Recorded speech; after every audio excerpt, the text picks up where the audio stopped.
It's Teach Tuesday. Today I'm going to teach you how to show off to your friends with coins. So this is what I want to show you how to do today. It's called the coin roll. It's technically known as a flourish. That's something that's not really a magic trick. It's just a kind of a way of showing off. It's a display of skill. And to be honest, this took me probably a good year of practicing when I was younger. Don't let that discourage you though. It doesn't take a year to learn necessarily. And today I'm going to show you kind of an introduction to how to do this. So one of the first most important parts about learning the coin roll is to find a coin that works well for you. Now, obviously coins come in different shapes and styles, and you can do the coin roll with almost any coin. Once you've got it down, you can do it with tiny coins like our Canadian dime here, or bigger coins like this, which it is more difficult to use the extreme sizes, the bigger ones and the smaller ones. So I prefer to use actually our $2 coin, our toonie. In the States, I know a lot of people like to use either American half dollars, the 50-cent pieces, or just quarters. Those work well as well. So find a coin that you think would be a good size for you, and then we can go on to step 2. Start off with the coin held between your thumb and your first finger, and you'll notice from here you can kind of lever it back and forth. And to start off, you're going to want to lever it up onto your index finger, like that, and you can kind of leave it balancing there.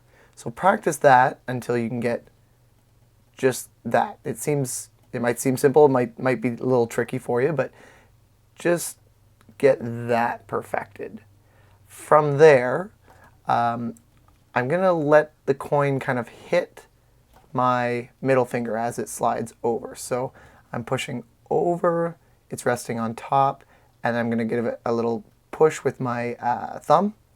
And I'm also going to kind of tilt my hand so it starts to fall down, but it's going to hit my middle finger right here. And then the same thing, I'm going to kind of pinch it, lever it, rest it on top of that finger.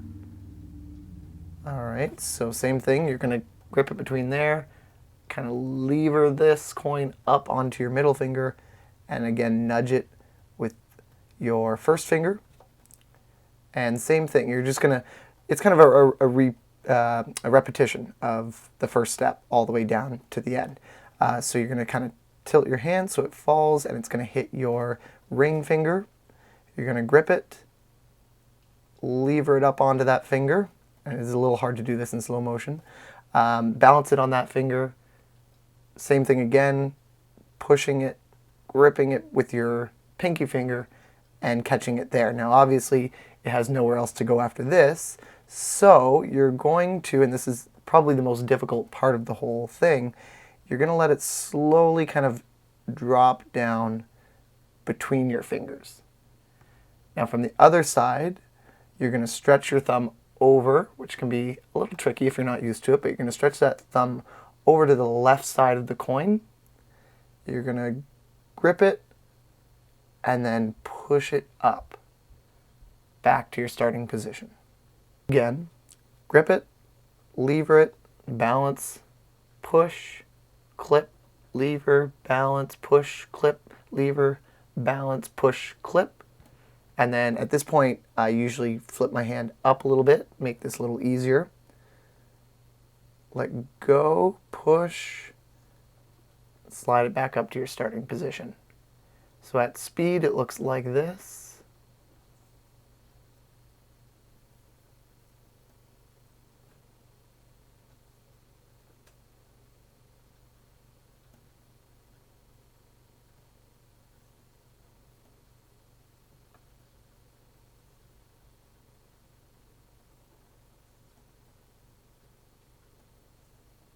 There is also the possibility to come back at the end of the roll. So you'd have to tilt your hand back, and then it's just a matter of reversing that process. And then you can go back and forth. Now I haven't practice that a whole lot, as you can see, but that is also an option. But I would try and master just the regular forward coin roll first.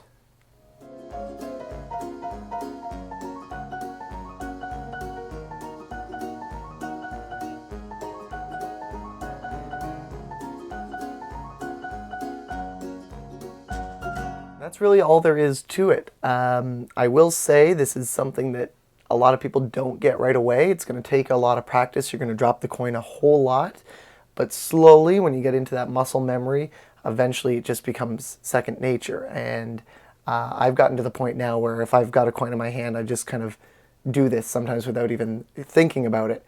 And I would practice in line for stuff at school, just while you're sitting there. It's one of those things you can just kind of subconsciously work on whenever you've got a minute. And I will say it helps if you can practice above a mat or even a bed or a couch, something where if you drop the coin, you're not going to have to bend over and keep picking it up. And also makes it a little bit quieter so you're not dropping it like that. That's all there is to it. Let me know if you have any questions or comments as usual. And hopefully this is something you guys wanted to see. I know it's not a magic trick exactly, but anytime I do this, people seem to be curious and they want to know how can I do that. So that's it for this week, and I will see you guys later.